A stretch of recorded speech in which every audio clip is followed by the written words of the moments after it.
അപ്പോൾ അത് ഇന്നലത്തെ പോലെ തന്നെ ഇന്നും കുറച്ച് പരിപാടികളൊക്കെ ചെയ്തു വെച്ചിട്ടുണ്ട്. ഇത് അടമാങ്ങ ആണ്. അടമാങ്ങ കുറച്ച് ചൂടുവെള്ളത്തിൽ കുതിർത്ത് വെച്ചിട്ടുണ്ട്. പിന്നെ നാരങ്ങ ആവിക്ക് പുഴുങ്ങിയിട്ട് രണ്ടായിട്ട് അരിഞ്ഞ് വെച്ചേക്കുക. ഇത് മുളക് ഇട്ട് അച്ചാറിടാനും ഇത് മഞ്ഞളും കാന്താരി മുളകും ഒക്കെ ചേർത്തിട്ട് അച്ചാറിടാനും വെള്ളക്കിടാനും. അപ്പോൾ അതിന് വേണ്ടി ഞാനിവിടെ വെളുത്തുള്ളി തൊലി കളഞ്ഞ് വെച്ചിട്ടുണ്ട്, ഇഞ്ചി ചുരണ്ടി വെച്ചിട്ടുണ്ട്, കുറച്ച് ഇഞ്ചി ചതച്ചും വെച്ചിട്ടുണ്ട്. എന്താണെന്നറിയാമോ, ആദ്യം തന്നെ നമ്മുടെ അടമാങ്ങ കുതിർന്നിരിക്കുക. അപ്പോൾ അത് അച്ചാറിട്ട് മാറ്റിയേക്കാമെന്ന് വിചാരിച്ചു, അതിന് വേണ്ടിയാണ്. അപ്പോൾ അതിലേക്ക് കുറച്ച് വെളുത്തുള്ളിയും കറിവേപ്പിലയും കൂടെ റെഡിയാക്കിയിട്ട് നമുക്ക് അച്ചാറിടാൻ തുടങ്ങും. എപ്പോഴത്തെയും പോലെ തന്നെ ഇപ്പോഴും ചട്ടി ചൂടാകാൻ അടുപ്പത്ത് വെച്ചിട്ടുണ്ട്. ചട്ടി ചൂടായി വരുന്ന മുറയ്ക്ക് നമുക്ക് നല്ലെണ്ണ ഒഴിച്ചു കൊടുക്കാം. നല്ലെണ്ണയാണ് അച്ചാറിന് എടുക്കുന്നത്. നല്ലെണ്ണ ഒഴിച്ചു കൊടുക്കാം. ഇനി നല്ലെണ്ണ ചൂടായി വരുമ്പോഴത്തേക്കും നമുക്കിതിനകത്ത് കടുകിട്ട് പൊട്ടിക്കണം. നല്ലെണ്ണ ചൂടായി വന്നിട്ടുണ്ട്. നമുക്കതിലോട്ട് കടുകിട്ട് കൊടുക്കാം. ഇനി കടുകിട്ട് പൊട്ടി വരുമ്പോഴത്തേക്കും നമുക്ക് വെളുത്തുള്ളി, ഇഞ്ചി, കറിവേപ്പില ഇത്രയും കൂടി ഇട്ട് കൊടുക്കാം. അപ്പോൾ കടുക് പൊട്ടട്ടെ, വെയിറ്റ് ചെയ്യാം.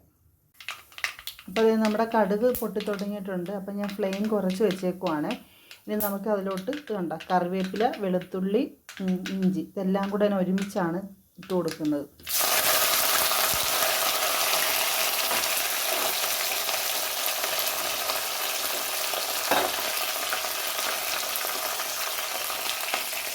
നമുക്ക് കറിവേപ്പില, ഇഞ്ചിയും വെളുത്തുള്ളി എല്ലാം കൂടെ ഒന്ന് ജസ്റ്റ് ഒന്ന് മൂപ്പിച്ചെടുക്കാം. ഒരുപാട് ഇട്ടങ്ങനെ മൂപ്പിക്കേണ്ട, ജസ്റ്റ് മൂത്താൽ മതി.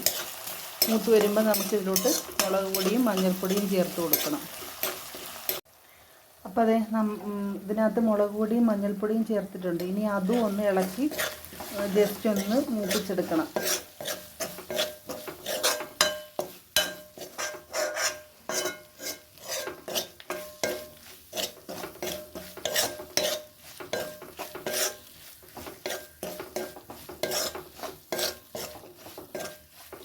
അപ്പോൾ ഇത് മൂത്തിട്ടുണ്ട്. ഇനി നമുക്കിതിലോട്ട് നമ്മുടെ അടമാങ്ങ ചേർത്ത് കൊടുക്കാം. അടമാങ്ങ വെള്ളത്തോടു കൂടി തന്നെ, കുതിരാൻ വെച്ച വെള്ളത്തോടു കൂടി തന്നെ ഇതിലോട്ട് ചേർത്ത് കൊടുക്കാം കേട്ടോ.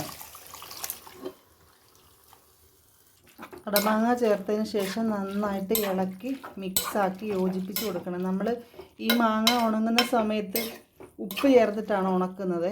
എന്നാലും നമ്മൾ കഴുകുമ്പോൾ ഇനി ഉപ്പിൻ്റെ അംശമൊക്കെ കുറഞ്ഞു പോയിട്ടുണ്ടെങ്കിലോ, അപ്പോൾ അതൊന്ന് ടേസ്റ്റ് ചെയ്ത് നോക്കിയിട്ട് വീണ്ടും ഉപ്പ് വേണമെങ്കിൽ ചേർത്ത് കൊടുക്കും കേട്ടോ. പിന്നെ എരിവും പുളിയും ഉപ്പും എല്ലാം ബാലൻസ് ആകാൻ വേണ്ടി അല്പം പഞ്ചസാര ചേർത്ത് കൊടുക്കും. പിന്നെ ചെയ്യുന്നത് എന്താണെന്ന് വെച്ചാൽ നമ്മുടെ അച്ചാറിൻ്റെ മെയിൻ ഇൻഗ്രീഡിയൻസ് ആണല്ലോ നമ്മുടെ കായവും ഉലുവാപ്പൊടിയും, അതും ഇട്ട് കൊടുക്കും. എന്നിട്ട് ഇളക്കി യോജിപ്പിച്ച്, നല്ലോണം ഇളക്കി യോജിപ്പിച്ച്, ഇത് തിളച്ച വെള്ളത്തിലാണ് കുതിരാൻ വെച്ചിരുന്നത്. അതുകൊണ്ട് ഇനി നല്ലോണം തിളയ്ക്കണമെന്നില്ലിത്. അപ്പം ഇളക്കി യോജിപ്പിച്ച് തണുക്കുമ്പോൾ നമ്മളിതിനകത്ത് വിനാഗിരിയും കൂടെ ചേർത്തിട്ട് പാക്ക് ചെയ്യും. അപ്പോൾ ഇതാണ് നമ്മുടെ അടമാങ്ങയുടെ പരിപാടി.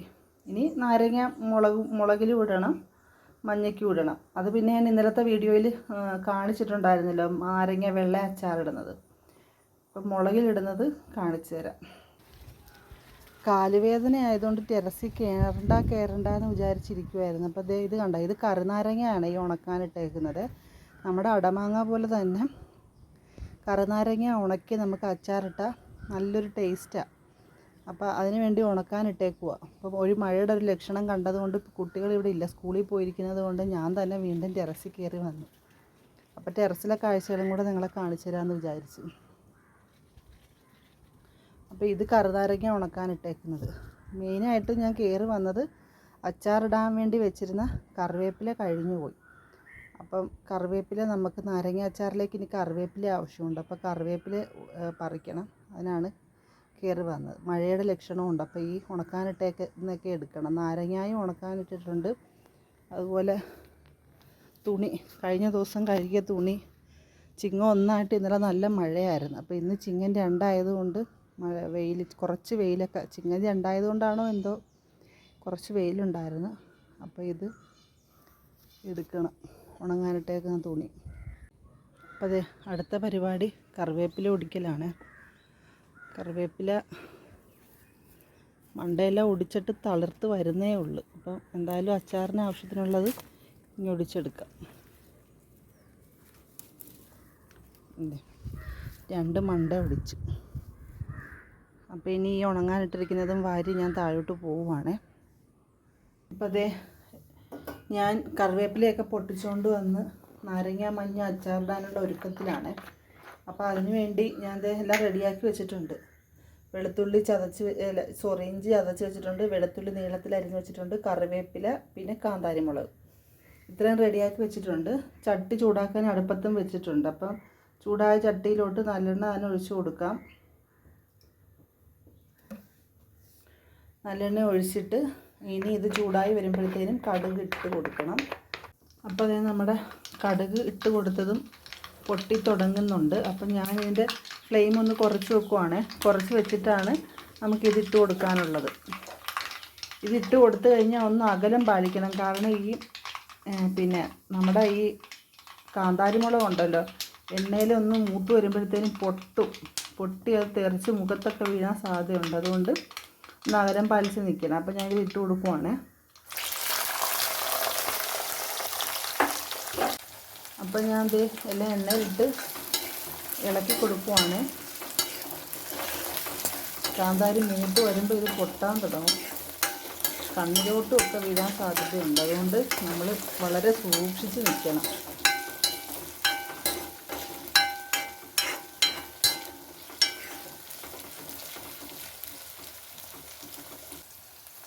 അപ്പോൾ അത് മുരിഞ്ഞ് വരുമ്പോൾ നമുക്ക് അതിലോട്ട് മഞ്ഞൾ പൊടി ഇട്ട് കൊടുക്കാം.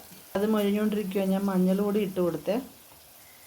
മഞ്ഞൾ പൊടി ഇട്ട് മഞ്ഞൾ പൊടിയും ജസ്റ്റ് ഒന്ന് മൂപ്പിച്ച് കൊടുക്കണം.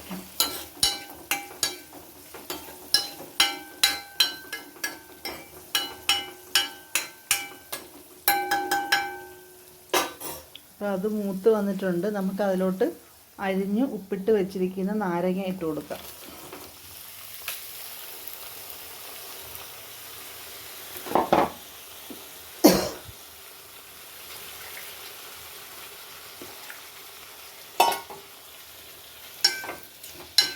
നാരങ്ങ ഇട്ട് കഴിഞ്ഞ് ഇതെല്ലാം കൂടെ ഒന്ന് ഇളക്കി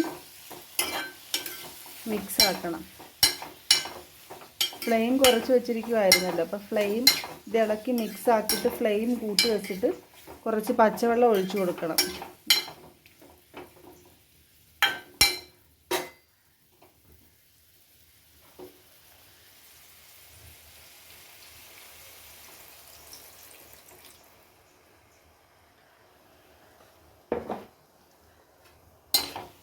അപ്പോൾ വെള്ളം ഒഴിച്ചിട്ടുണ്ട്. ഇനി ഈ വെള്ളം തിളച്ച് വരുമ്പം വേണം നമുക്കിതിലോട്ട് കായപ്പൊടി ഉലുവാപ്പൊടിയൊക്കെ ഇട്ട് കൊടുക്കാൻ. എന്നും ഒരേ പരിപാടി തന്നെ കണ്ട് നിങ്ങൾക്ക് ബോറടിക്കുന്നുണ്ടാകും. ചില സമയത്ത് വിശദമായിട്ട് പറഞ്ഞു തന്നില്ലെങ്കിൽ ഒരു വിഷമം തോന്നും. അയ്യോ ഇന്നലെ ഞാൻ വീഡിയോ അപ്ലോഡ് ചെയ്തപ്പോൾ അത് വിശദമായിട്ട് പറഞ്ഞു കൊടുത്തില്ലല്ലോ. അപ്പോൾ അതുകൊണ്ടാണ് ഇന്ന് വിശദമായിട്ട് പറഞ്ഞു തരുന്നത്. നാരങ്ങ അച്ചാറിൽ ഞാൻ പഞ്ചസാര ചേർത്ത് കൊടുക്കുവാണേ. കാരണം ഈ നാരങ്ങ അച്ചാറിൻ്റെ പ്രത്യേകത പുളി മാത്രമല്ല കയ്പും ഉണ്ടറിയാമല്ലോ. അപ്പം ഇത് കണ്ട 3 ടേബിൾ സ്പൂൺ പഞ്ചസാര ചേർത്ത് കൊടുത്തിട്ടുണ്ട്. എന്നിട്ട് അതൊന്ന് ഇളക്കി യോജിപ്പിക്കണം. അരിഞ്ഞ് ഉപ്പ് ചേർത്ത് വെച്ചിരുന്നതാണ് നാരങ്ങ. എന്നാലും ഉപ്പ് നമ്മൾ നോക്കിയിട്ട് വേണമെന്നുണ്ടെങ്കിൽ ചേർത്ത് കൊടുക്കണം. കാരണം ഇതിൻ്റെ കയ്പ് മുമ്പേ നിൽക്കുന്നതുകൊണ്ട് ചിലപ്പോൾ ഉപ്പ് നമുക്ക് വീണ്ടും വേണമെന്ന് തോന്നും. അതുകൊണ്ടാണ്.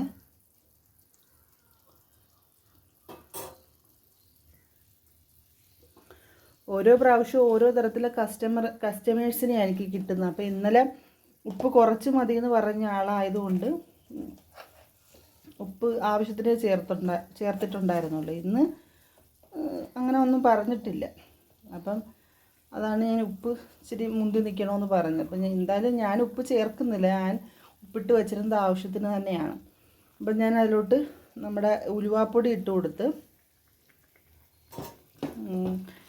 ഇനി അടുത്ത പരിപാടി കായപ്പൊടി.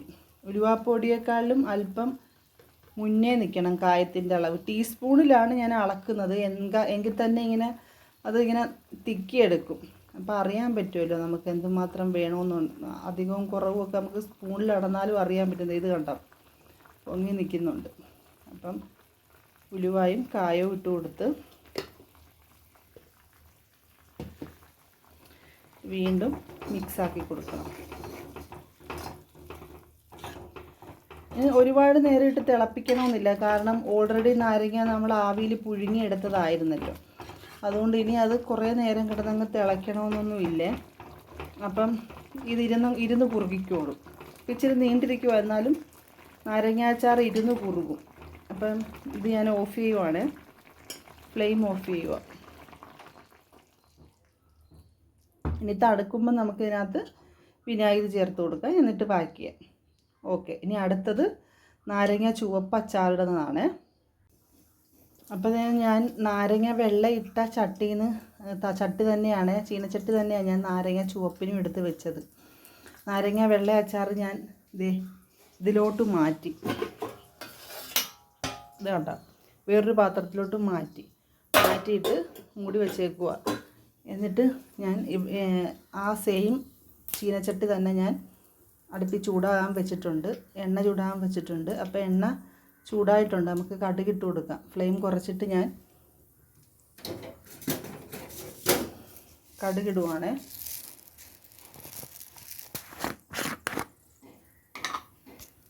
അതെന്താണെന്നറിയാമോ, പിള്ളേരില്ലാത്തതുകൊണ്ട് തന്നെ ആ വീഡിയോ പിടുത്തം, ഈ ഫോണിൽ വീഡിയോ പിടിക്കുന്നതുകൊണ്ട് ജോലി ചെയ്യലും വീഡിയോ പിടുത്തവും കൂടെ ഒരുമിച്ചായതുകൊണ്ട് ഇങ്ങനെ വീഡിയോ ഷെയ്ക്ക് ആകുന്നുണ്ട്. അപ്പം കടുകിട്ട് കൊടുത്ത്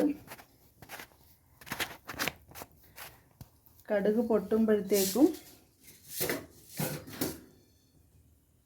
ഇച്ചിരി തീ കൂട്ടി വയ്ക്കാം, കടുക് പെട്ടെന്ന് പൊട്ടട്ടെ. പൊട്ടുമ്പോഴത്തേക്കും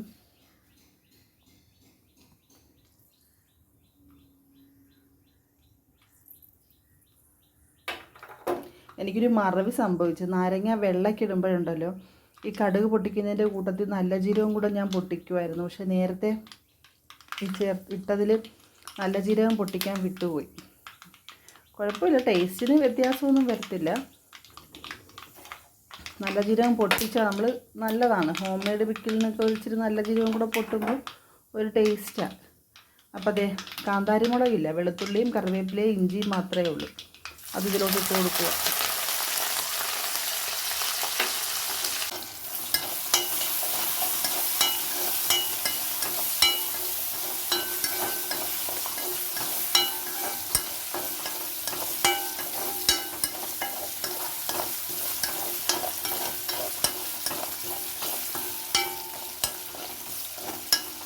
ഇപ്പോൾ ഇത് മൂത്ത് തുടങ്ങിയിട്ടുണ്ട്. അപ്പോൾ നമുക്ക് ഇതിലോട്ട് മുളക് പൊടി ഇട്ട് കൊടുക്കണം.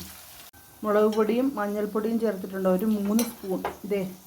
നമ്മുടെ മുളക് പൊടി പാത്രത്തിലുള്ള ഈ സ്പൂണിന് ടേബിൾ സ്പൂണിൻ്റെ അളവല്ലെന്ന് തോന്നുന്നത്, ടേബിൾ സ്പൂണിനേക്കാളും ചെറിയ സ്പൂണാണെന്ന് തോന്നുന്നു. ഈ ഒരു സ്പൂണിന് ഞാൻ 3 സ്പൂൺ മുളക് പൊടി ഇട്ടിട്ടുണ്ട്. അപ്പം മുളക് പൊടിയും ഒന്ന് ഇളക്കി ജസ്റ്റ് ഒന്ന് മൂപ്പിച്ച് കൊടുക്കാം.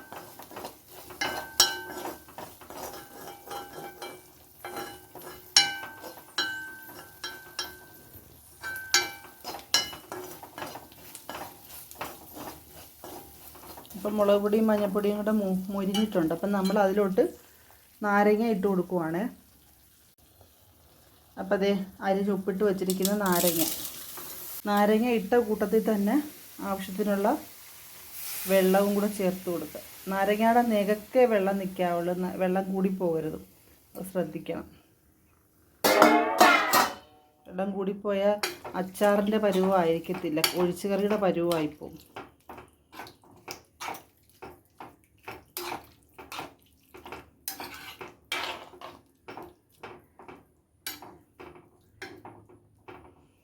പലരും ഞാൻ ഈ അച്ചാറിൽ വെള്ളം ചേർക്കുന്ന കണ്ടിട്ട് അച്ചാർ ചീത്തയായി പോകത്തില്ലേ, വെള്ളം ഒഴിച്ചാൽ എങ്ങനെയാണെന്നൊക്കെ പലരും ചോദിക്കുന്നുണ്ട്. പക്ഷേ ഇതുവരെ എൻ്റെ അച്ചാറിന് അങ്ങനെ കേടൊന്നും സംഭവിച്ചിട്ടില്ല.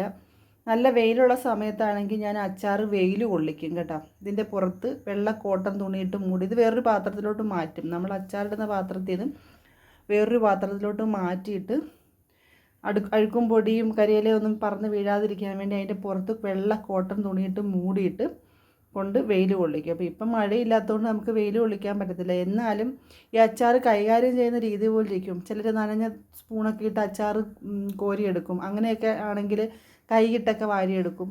അങ്ങനെയൊക്കെ ആണെങ്കിൽ അച്ചാർ കേടാവാൻ സാധ്യതയുണ്ട്. അപ്പോൾ അങ്ങനെ അച്ചാർ സൂക്ഷിക്കത്തില്ല എന്ന് ഉറപ്പുള്ള കസ്റ്റമേഴ്സിനോടൊക്കെ ഞാൻ പറഞ്ഞു വിടും, ഇത് ഫ്രിഡ്ജിൽ സൂക്ഷിക്കണം, ഹോം മെയ്ഡ് ആണെന്ന് ഞാൻ പ്രത്യേകം പറഞ്ഞു വിടും. അപ്പം അങ്ങനെ കംപ്ലൈൻറ്റ് 1-2 കംപ്ലൈൻറ്റൊക്കെ വന്നിട്ടുണ്ട്. എന്നാലും അത്ര വലുതായിട്ടൊന്നും കംപ്ലൈൻറ്റ് വന്നിട്ടില്ല.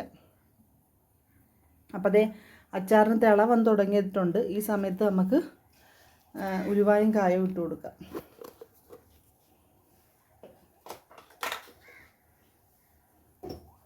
ചിലർ ഈ മുളക് പൊടി മൂപ്പിക്കുന്നതിൻ്റെ കൂട്ടത്തിൽ തന്നെ ഉലുവായും കായവും ഇട്ട് മൂപ്പിക്കുന്ന കാണാം. ഞാൻ പക്ഷേ അങ്ങനെ ചെയ്യത്തില്ല. കാരണം ഉലുവാടേയും കായത്തിൻ്റെയൊക്കെ ഫ്ലേവർ നഷ്ടപ്പെട്ടു പോയാലോ, അതുകൊണ്ട് ഞാൻ അങ്ങനെ ചെയ്യത്തില്ല. അതെ, ഇത് കണ്ട കായം അധികമുണ്ട്, അതിനേക്കാളും കുറവാണ് ഉലുവ. കണ്ടോ,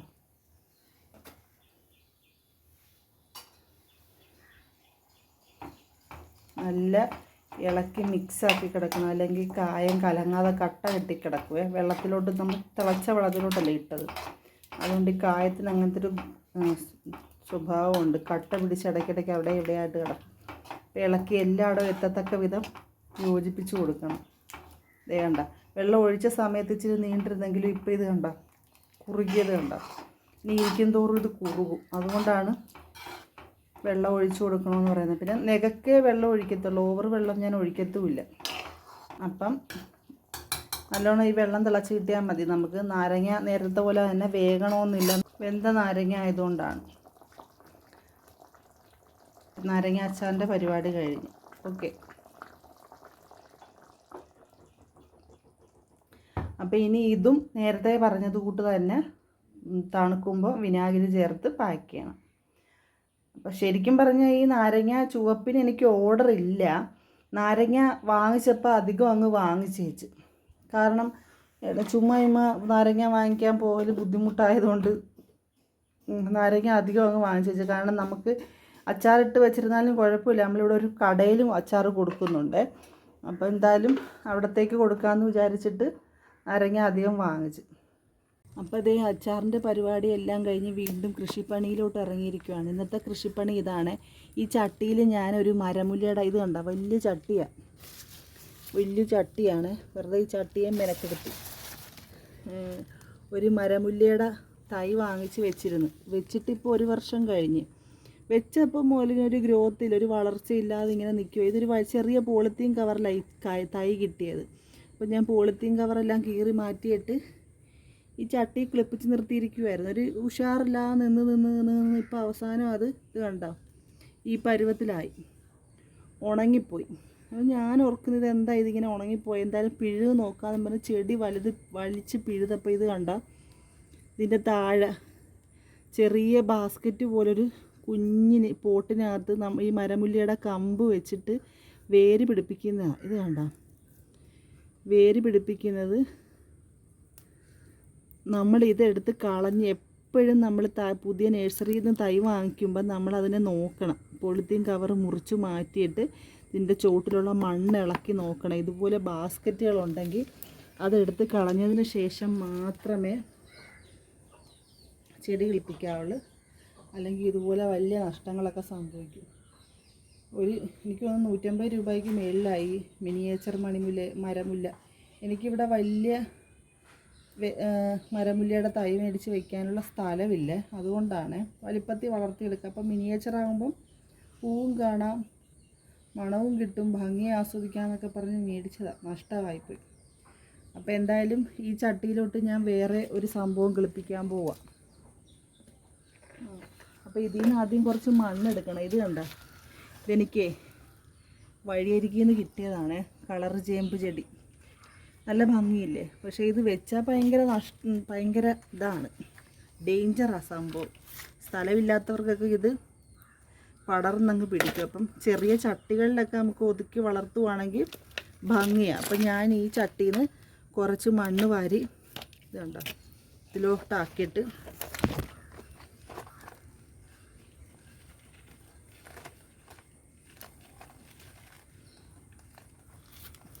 പ്ലാസ്റ്റിക് പോട്ടിലോട്ട് ഇതിനെ വളർത്താമെന്ന് വിചാരിച്ചു.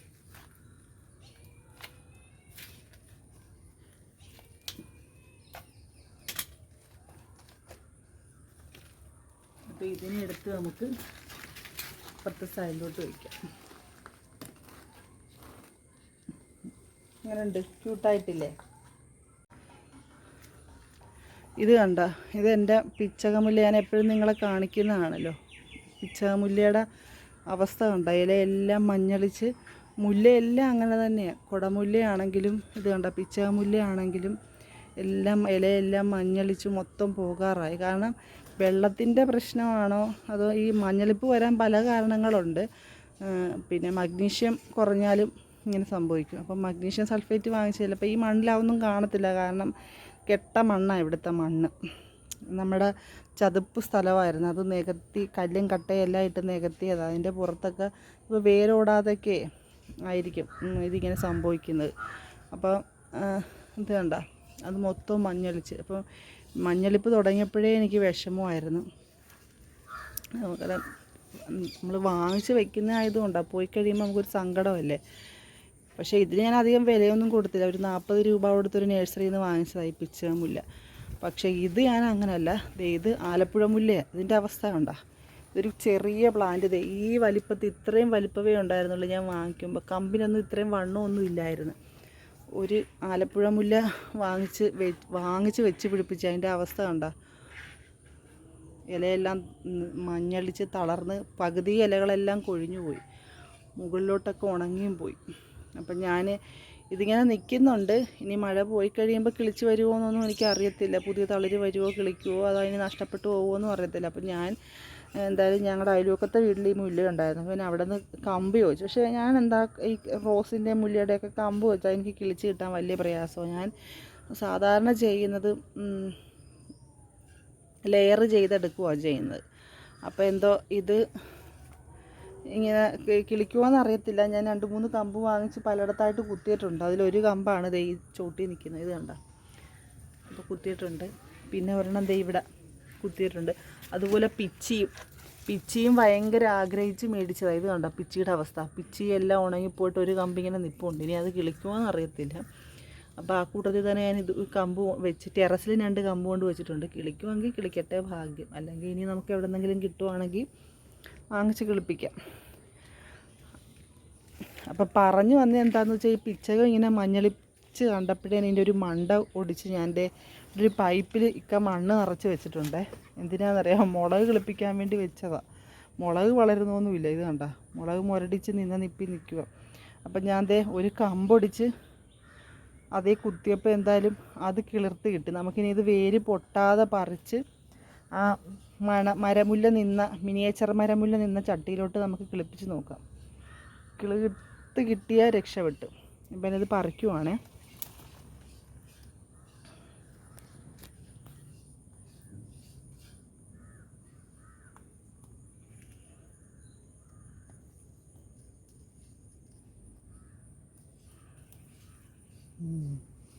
ഇതുണ്ടോ, വേരൊക്കെ പിടിച്ചിട്ടുണ്ട്. ഇപ്പം മരമുല്ല നിന്ന ചട്ടിയിലോട്ട് വെക്കണം. അതിനകത്ത് കുറച്ച് മണ്ണും കൂടി ഇട്ട് കൊടുക്കണം. അപ്പോൾ അതേ ഞാൻ ആ ചട്ടി പൊക്കി മതിലിൻ്റെ സൈഡിലോട്ട് വെച്ചിട്ടുണ്ട്. വെച്ചിട്ട് ഒരു പാത്രത്തിൽ കുറച്ച് മണ്ണ് ഞാൻ എടുത്തുകൊണ്ട് വന്നിട്ടുണ്ട്. അപ്പം ഇതേ പിച്ചകമുല്ലയെ വെച്ച് ഈ മണ്ണും കൂടി ഇട്ട് കൊടുക്കാവേ.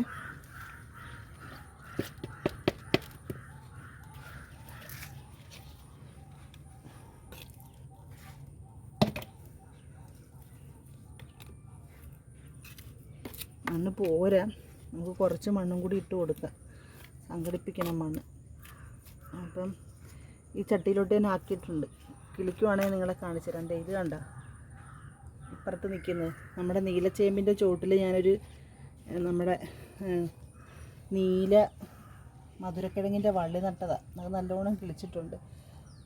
പടർത്താൻ മണ്ണിൽ സ്ഥലമില്ലാത്തത് കൊണ്ട് ആ ഗ്രോ ബാഗിൽ തന്നെ നിൽക്കുക. ഇങ്ങനെ നിന്ന കിഴങ്ങുണ്ടാകാനും മടിയാണ്. പക്ഷേ നമുക്ക് ഇതിങ്ങനെ നിന്നാൽ നല്ലതാണ്. അതിൻ്റെ ഇല നമുക്ക് തോരൻ വയ്ക്കാൻ എടുക്കാം. ഇതിൻ്റെ ഇല തോരൻ വയ്ക്കാൻ നല്ലതാണ്. അപ്പം ഞാനത് ഇതിൻ്റെ ഇല തോരനാക്കുന്ന വീഡിയോ ഞാനൊരു ദിവസം കാണിച്ചു തരാം. അതെ, പിച്ചകമുല്ല ഞാൻ ഇതിലോട്ട് കിളിപ്പിച്ചിട്ടുണ്ട്. ഇത് കണ്ടോ, ഇതാണ് പിച്ചകമുല്ല. ഞാൻ പുതിയതായിട്ട് കിളിപ്പിച്ച പിച്ചകമുല്ല. അതിൻ്റെ ചോട്ടിൽ പിന്നെ മണ്ണിട്ട് മണ്ണ് പോരായ്മ ഉണ്ടായിരുന്നു. അപ്പോൾ ഞാൻ വീണ്ടും മണ്ണിട്ട് ഉറപ്പിച്ച സമയത്ത് ഞാൻ എന്ത് ചെയ്യുന്നറിയാവോ, ഒരു കമ്പും കൂടി ഒടിച്ച് ഇതിനകത്ത് കുത്തി. അതുപോലെ ആ പിച്ചിയുടെ കൂട്ടത്തിൽ വെച്ച ആലപ്പുഴ മുല്ലയുടെ കമ്പും ഞാൻ ഈ ചട്ടിയിലെടുത്ത് വെച്ച് കിളിക്കട്ടെ. പതുക്കെ കിളിക്കത്തുള്ളൂ. തന്നവർ പറഞ്ഞ് ഇത് പതുക്കെ കിളിക്കത്തുള്ളൂ, കിളിച്ചാൽ നമ്മൾ രക്ഷപ്പെട്ട്. അപ്പം ഞാൻ എന്ത് ചെയ്യുന്നറിയാവോ, ഇപ്പുറത്ത് നിന്ന മധുരക്കിഴങ്ങിൻ്റെ വള്ളിയും കൂടെ ആ ചട്ടിയിലോട്ട് വെച്ച് മണ്ണിടുന്നതിന് മുന്നേ. അപ്പോൾ വേര് കിഴങ്ങുണ്ടാകുവാണെങ്കിൽ നമ്മൾ രക്ഷപ്പെട്ടല്ലോ. അപ്പോൾ അതെ മധുരക്കിഴങ്ങിനെ ഇതിനകത്താക്കി. അപ്പോൾ താങ്ക് യു.